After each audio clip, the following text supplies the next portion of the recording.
welcome back to another episode, and I'm so glad you're here.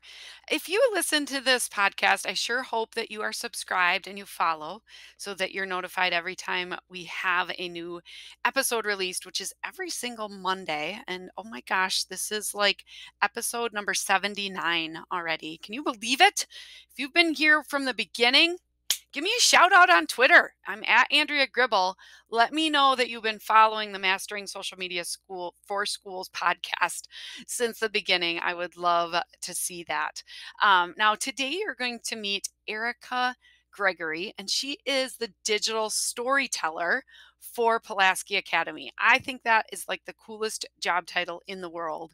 And Erica's going to talk a little bit about her independent school and how she uses social media as a welcome mat for new and prospective families, and also a spot to really nurture the relationships with current families. We're going to talk about training staff and getting them all on board with being storytellers because they're humble. But they've got great stories to tell. So she's got some little tricks there. She's going to be sharing the importance of branding and the importance of voice. Branding is way more than logos or colors. It goes beyond that, and she's going to talk about some strategies there. And then we're going to jump into a little bit of Instagram Reels. She's been using that on her page. You're definitely going to want to see the show notes because you're going to want to follow Pulaski Academy on social media to get some great ideas for your school. So without further delay, let's get started. This week's K-12 PR tip is one that I actually just need to give to myself, you guys. So let's just have a little therapy session. Our social media channels are a place to celebrate our students and our staff and the great things happening in our schools. It's not necessarily a place to put every single sports reminder or don't forget or upcoming event. And I just want to give you exact data. I mean, I've got some posts here that are just like a simple update about a sport event, and it's a post on Facebook. It reached 500 people. But yet other posts that are on actually celebrating kids are reaching 1,000, 2,000, people. And those informational posts, they don't reach as many. So it also hurts the algorithm on your page because you're putting out content that people aren't interacting with. So just as a reminder, social media is a spot to celebrate your school. If you've got information and you feel like you have to put it on social media, put it on stories. Okay. Put it in Instagram stories, auto link it so it's also going on Facebook stories, or put it in both spots, but do not put it on your Facebook page or on your Instagram, grid, right? You want to use stories for those informational pieces. And Business Suite, the app on your phone, so easy to actually even schedule out stories. It should be on everybody's phone now, where you can actually schedule out a story for those types of reminders. And then you don't have to muck up the algorithm and other things by not reaching a lot of people, because I'm staring at this cute little picture, Albert. I just love him. People would rather see the cute little pictures of your kids or the activities that are going on versus just the reminders. So now that I've talked to myself and I've talked to you, we can all be on the same team and on the same page that we're not going to post those things anymore. If they ask and we feel we have to get it out, put it on stories. Keep your timeline, your grid for all the celebratory things. All right. Now I'm so excited for you to meet Erica Gregory. So let's get started. Hey, Erica, welcome to the podcast. Hi, Andrea. Good to be here. I'm excited. So I was talking with Erica a few months ago and really impressed with all of her amazing things that she's doing on social media. And I'm like, oh, Erica, would you be on my podcast? And obviously you said yes. Yes, I was hesitant about it, but I'm proud to be in this role and proud to be a part of PA. So I just kind of swallowed that fear, and here we are. So Yeah. ready to get into it. That's awesome. And our listeners are going to learn a lot today for sure. So why don't you just, Erica, share your background and kind of how you got into school communications?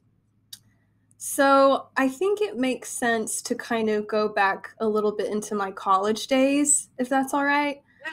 So I graduated from UCA, University Central Arkansas, in 2012. And my major was English literature, minor creative writing. And after graduation, I was a school photographer for a little bit. Then I worked as a copywriter with a company here in Little Rock. And then I was a digital brand manager at my previous role before this one. So, really, everything since college has been marketing related. And it's also um, played a part in my own interest in storytelling. Even before this position, I've always really nerded out about different forms of stories. I love photography. I'm a big movie nerd, book nerd. So all of these just kind of culminated into this position that I heard about from my coworker at the time, and he told me that I should apply. So I did, and in the interview, I basically was just like, "Look, I'm meant for this job." Like, even though I don't have school experience, like all of my previous roles have kind of led me up to this. So, yeah, that was April 2019 that I was hired, and just kind of been here ever since.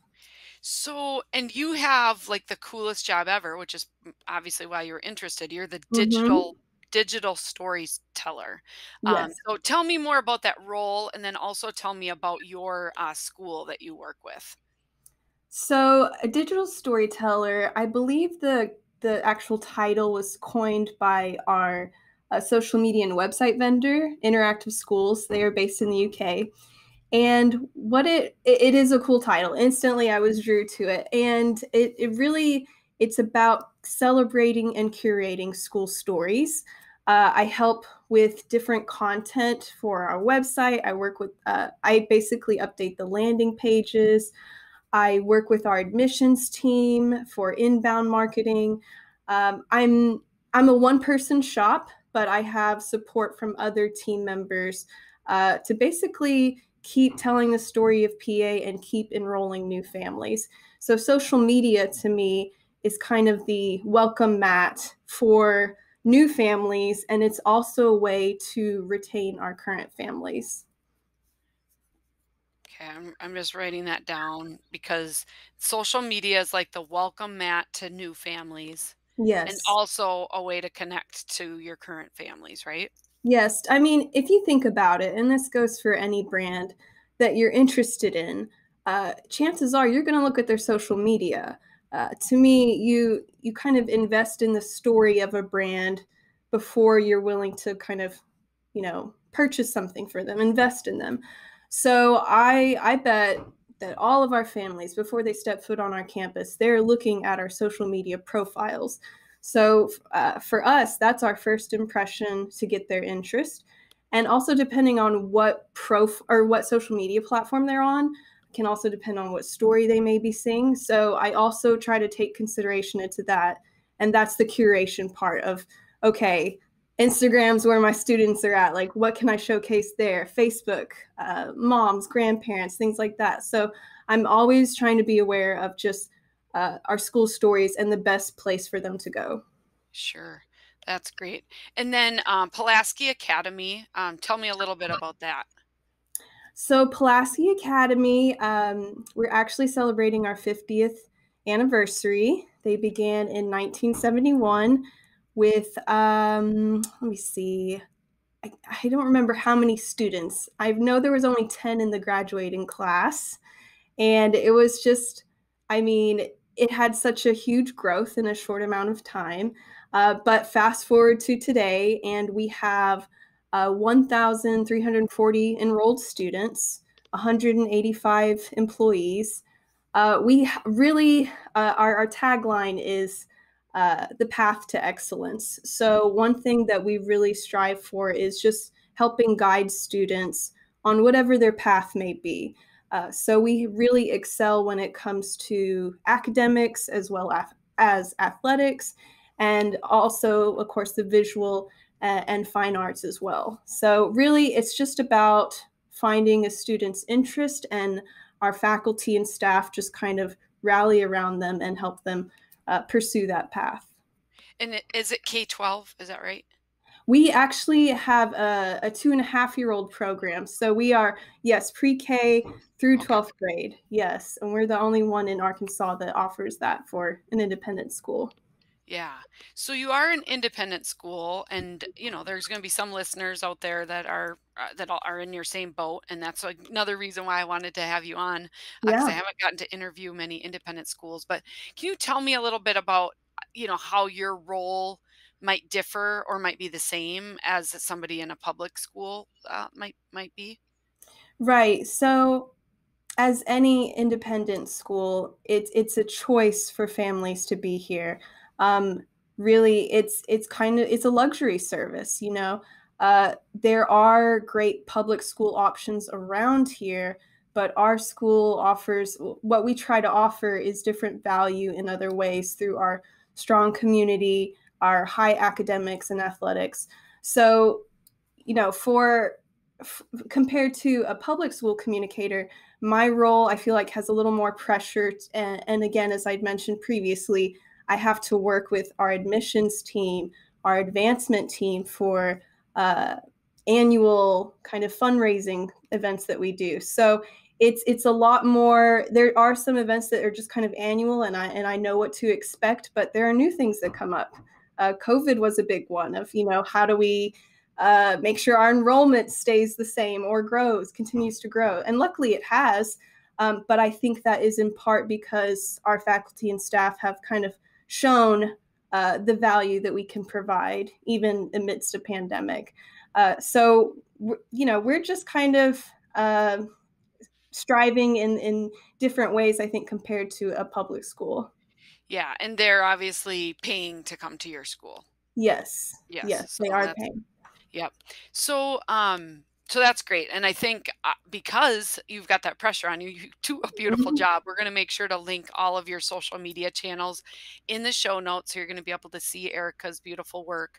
Um, Now you are a one-person shop, like you said, you work Mhm. with some others, but how are you getting staff to be part of the storytelling? What does that look like in regards to training and getting them involved?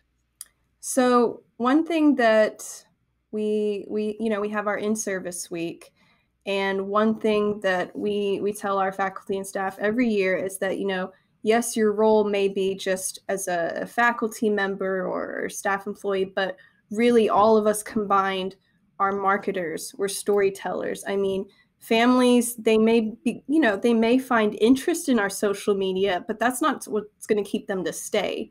It's the different uh, personalities and in the nurturing environment of our faculty. So we need them to help tell our stories. I'm as one person, I can't be at every event. I'm not in the classroom the way they are.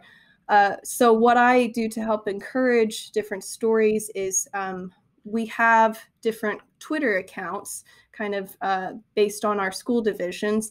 And we have a main contributor for that Twitter account that has access to the account. And they are the ones that are responsible for helping gather stories in that area. So I kind of have my rock star team members that help with that. And a lot of times, what ends up happening is it gets funneled down to me. And then from there, I curate and I decide, okay, I think this story would really go well on Instagram or this one on Facebook. And I'm also going out and getting those stories for myself too. But really, with a campus like ours, and I think we have, I can't remember how many acres, but it's a lot of ground to cover. So I need help in that way, and that's where they help out.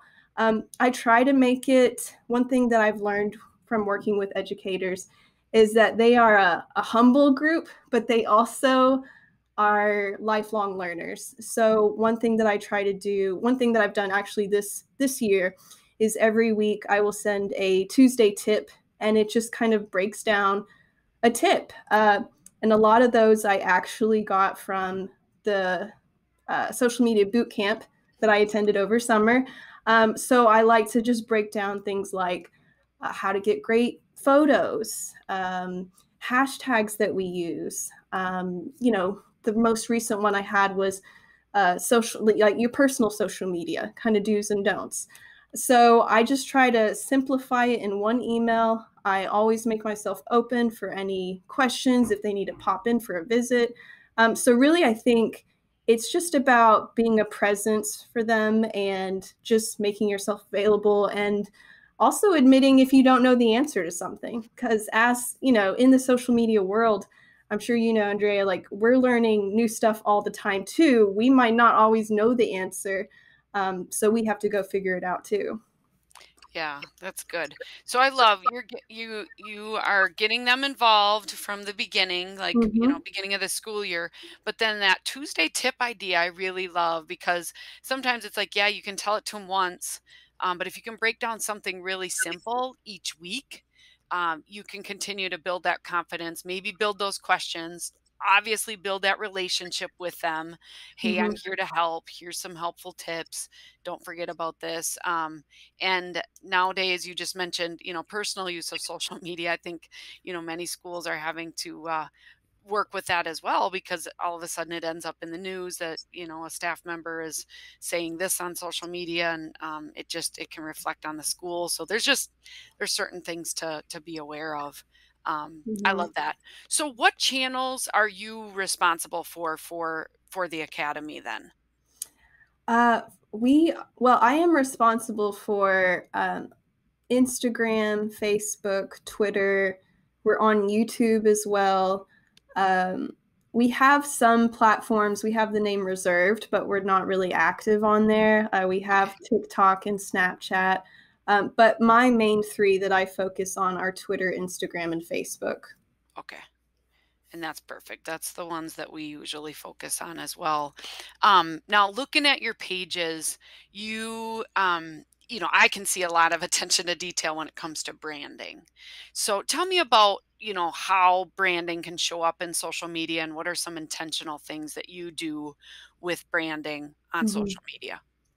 So what I try to create in our social media and on our website, every piece of content and communication really is an institutional identity.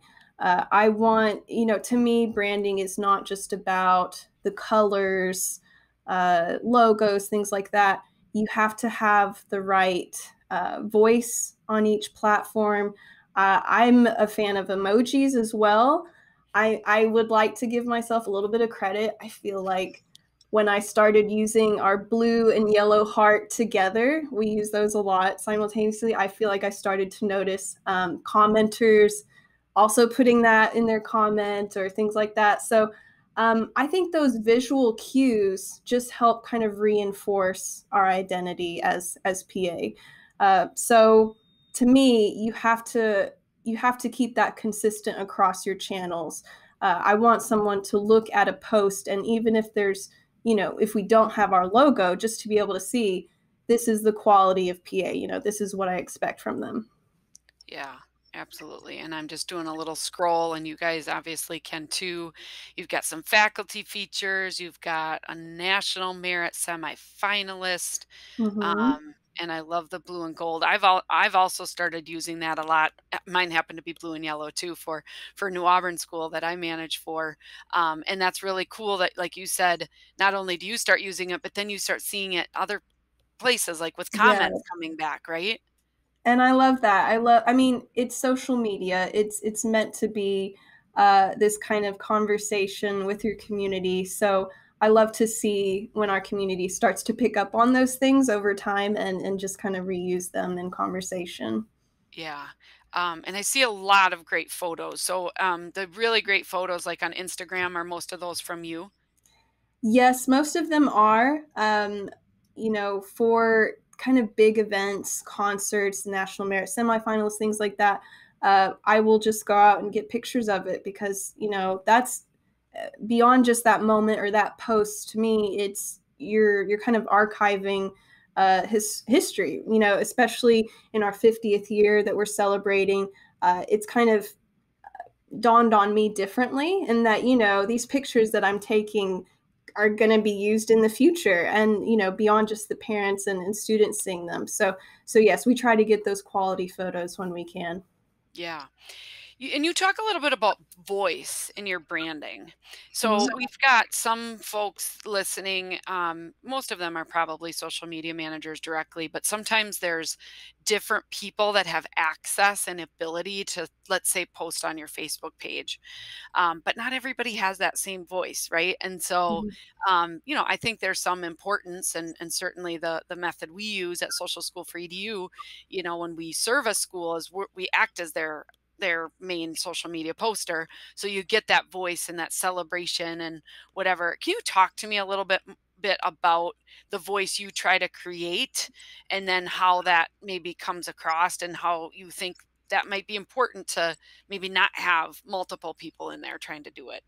What are your thoughts? That's a great question. So when I started this role, we had to do uh, kind of some trimming down of uh, faculty members that had access to our Facebook page, um, which we appreciated their contribution, things like that. But my role was to really kind of step in and be the one voice. And I would recommend that for any school, if possible, to just limit it to 1 to 2 people. Because it's something I had to develop over time as well. It's not something that came natural. My supervisor is the academic dean, and she's the one that actually helped kind of guide me in the right direction of like, oh well, you should say this instead, or maybe phrase this differently. So with practice and over time, I think that voice just kind of naturally developed. But overall, I would say our voice is just meant to be one of support, kind of nurturing, celebration, and also kind of depending on the platform, I think it's okay to deviate a little bit. On Instagram, I like to be a little more kind of shorthanded, or maybe open it with a question or throw in some emojis because I know our students are on there. But most importantly, I'm still kind of keeping with that PA voice. And I have heard different followers that we have on Facebook, for instance, they have commented before of like, oh, like y'all social media, I could tell it's from one person, so that's a compliment to hear that it's consistent and it's on brand. Right. Yeah. And you'll look at Erica's posts and see exactly what she's talking about. What are some of the best stories that you've been able to share from your school on Hmm. social media? Whether it be recent, which would be great, just because it seems like the landscape of what we're dealing with is always changing. Hmm. But what are a couple of those best stories that you've been able to share? So best can be uh, that word can be defined a little differently depending on who you ask. If I consider best by which ones maybe performed the best, it would definitely be our kind of celebration ones. Anytime we've won a state championship, whether that be for football, soccer, um, different academic and athletic achievements, those always perform well because we love to win, we're good at winning, but while those perform well, I have to say that some of my personal favorites, I think, actually go back to the class of 2020. So that was just spring 2020, such a chaotic year for everyone. And that put the pressure on me, even though I was still like just coming up on my first year there. I think it uh, really kind of forced me to look at things differently. And so I started to think of ways of how can we highlight our seniors.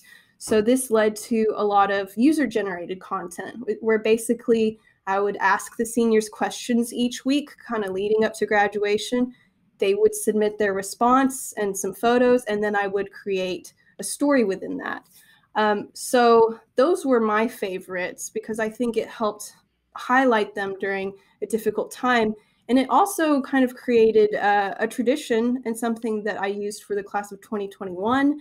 And I'm sure will continue for this class. But I think to start with them, it just kind of stands out in my mind. And obviously, to have their responses and their own personal images, things like that, I think resonated more as well. So I would encourage, any social media manager, if you're feeling stuck or you're maybe not getting the photos and videos you need from faculty and staff, reach out, ask your community. And it may involve asking a couple of times, but I think they want to see those pictures and those kind of quotes on social media.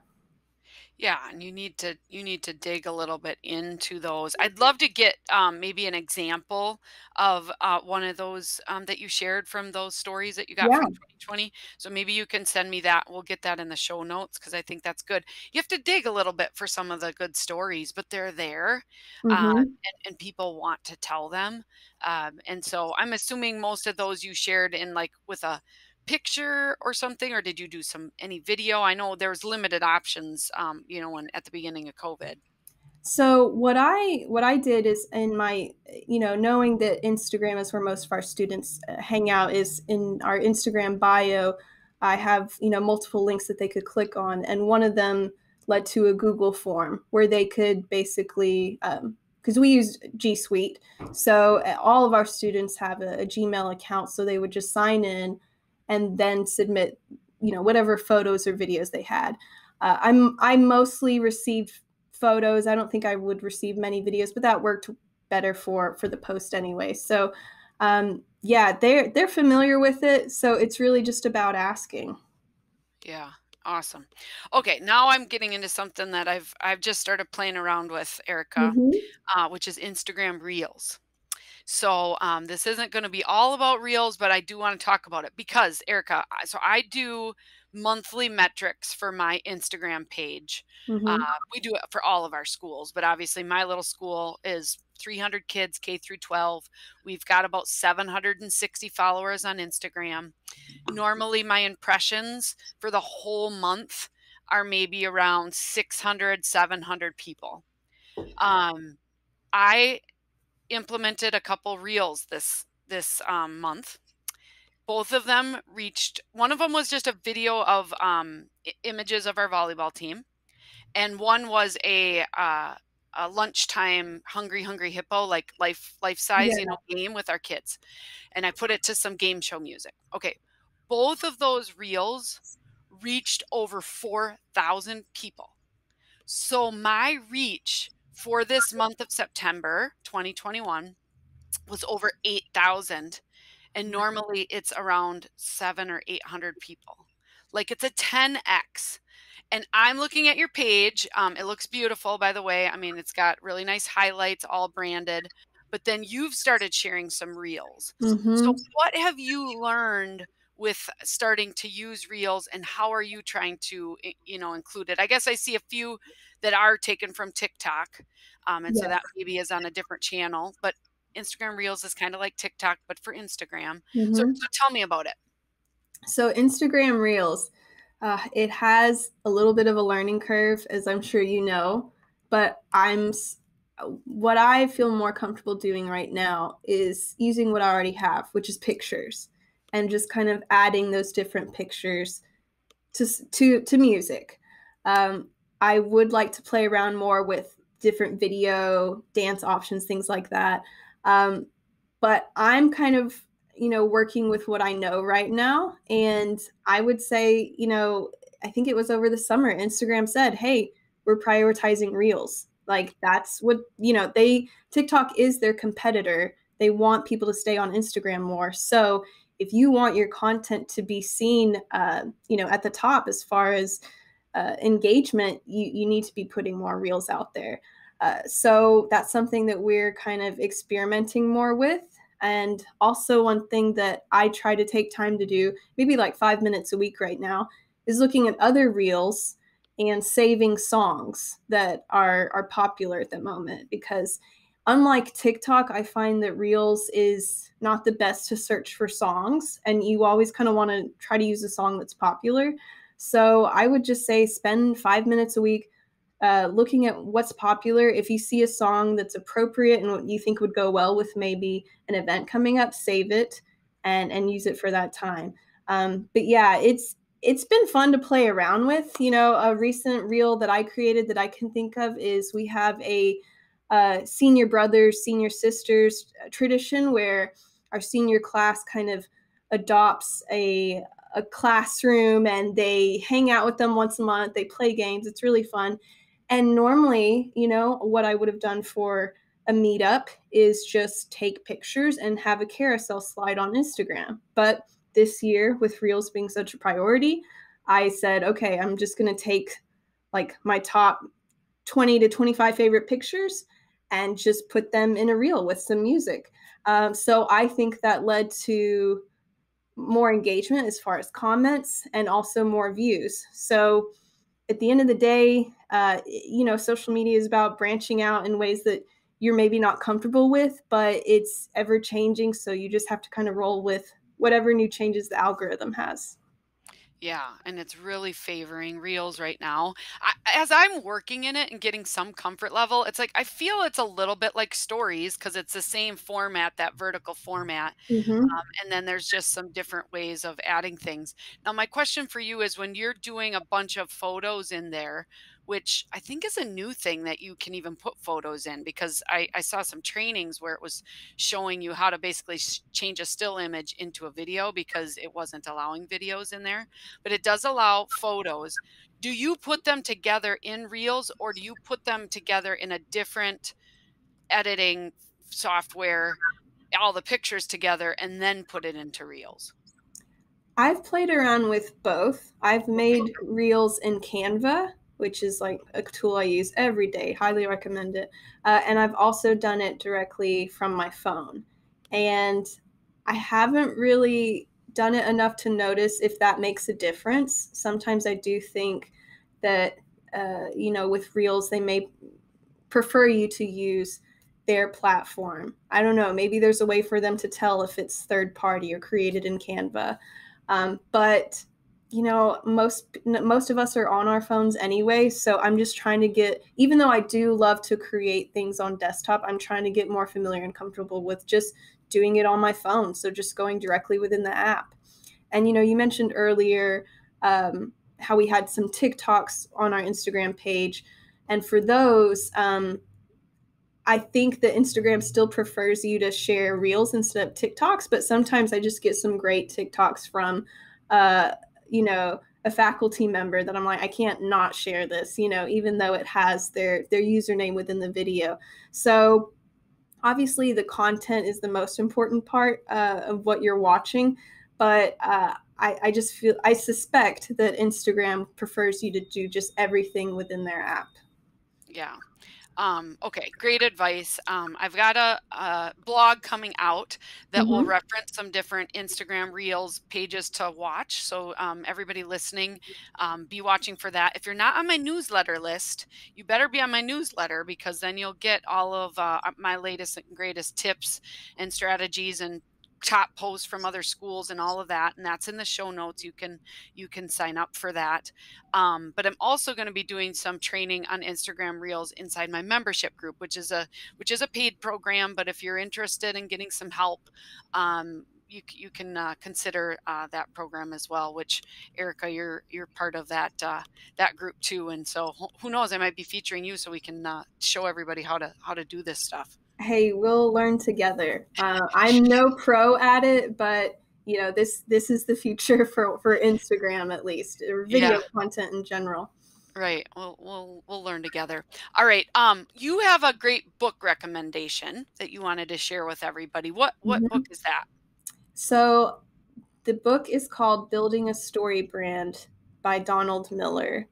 And I read it over summer after I had just heard so many things about it. And, it is considered a marketing book, but I would recommend it for school communicators, really anyone, because I like the way that Donald has a way of kind of, uh, it's about clarifying your customer's journey and that leading to a message that will kind of resonate with them and that they'll understand. Um, the way that he kind of breaks it down is, if you think about these different stories, movies, books, whatever, there's different archetypes. There's always the mentor, the guide, and the hero. So you take any movie, Star Wars, you've got Luke, and Yoda is the guide, he's the mentor. So when it comes to school communication, you are the Yoda in this situation. You are not the hero. You are not meant to talk about yourself. You are trying to understand your family, your students, think about their position, their struggles, uh, and help guide them in a way that leads them to be more confident. And you do that through your messaging, um, them visiting campus, things like that. So I think you can read it and tailor it to your school to understand it better. But it's been the inspiration also behind this club that I started called Student Storytellers. So I'm using that as a way to just kind of help influence them of, you know, what are our students interested in? What are maybe some struggles they're going through right now? What are they not like that's happening? So we kind of tailor that down, and then have social media stories behind it. So they help kind of guide me in that way, and it's a reciprocal relationship. But yes, I would definitely recommend it for anyone to read. Well, I love Donald Miller. I've been listening to his podcast for a while. He kind of helped me reframe my website so that I was communicating in the right way. And you're right. I mean, we're all kind of in the business, right? I mean, we're in the business of attracting families and helping students succeed and all of that. And so, if you can read that from that perspective, it's really, really powerful. Hmm. So I would echo that. I have also read that book, so it's I good. didn't know he had a podcast, so I will have to listen to that because I Yes, really love and the book. yeah, and it's changed because he was really big on story brand, and now he's kind of business made simple, and he's got Hmm. marketing made simple and some of those, but those do apply. Um, and you just started talking about your student program, which we're running out of time, so we're not going to be able to talk about today. But we might have you back, Erica, Oh, I would to love to. to Yeah, talk I'd a love little to bit be more back. about your student program. But as we wrap up, what would you say is your best social media tip for our listeners? So my biggest tip, it's not a practical one, but it's more of a maybe a motivational one, is to just start to be curious about your school. Whether you've been there for 1 year, whether you've been there for 20 years. Um, Things change, but there's story at the heart of it, and you can only begin to understand that by learning about the school, not just the facts, the numbers, but you have to begin to establish those relationships. Talk to your faculty and staff, talk to the students, figure out the why of your school, especially for an independent school, private school. There are reasons that families are here. I didn't come from an independent school background. I was public school. So this was a different world for me. And I'm thinking, why are people investing in a PA education? And now that I've been here, I understand. I get it. But I would say just take time to get to understand the why of your school, and then showcase that with social media. Our mission is inspiring students to explore, create, contribute, and achieve. So I keep that in mind for all of the stories that I post of kind of where does this fit into to fit with our school mission. Yeah. Awesome. I love it. Be curious, always asking why. What is the best way to stay connected to you, Erica, if our listeners want to reach out and get connected? So I would say, my email. We Okay. can link that in the show notes. Erica.Gregory at PulaskiAcademy.org. Be happy to start a conversation, talk about, I'd love to meet more independent school communicators as well. And also, if you follow any of our channels and you message them, I will be the one getting them. So I'd be happy to start a conversation there as well. Okay, that is perfect. And yes, we'll have all of your um, pages linked in the show notes so everybody can take a quick peek and make sure you follow and get some ideas. Check out her reels, check out her beautiful stories, her voice. So many great tips in this episode. Erica, thanks for hanging out with me. Yes, Andrea, anytime you're in Little Rock, please come by. We'd love to show you around. Oh my gosh, I think I want to get to Arkansas possibly soon. So yeah, I may do that. That'll Yes. be great. And thanks everybody for listening this week. We will see you next week when we have another great episode, great guest talking all things social media for schools. So we'll see you next time. Bye-bye.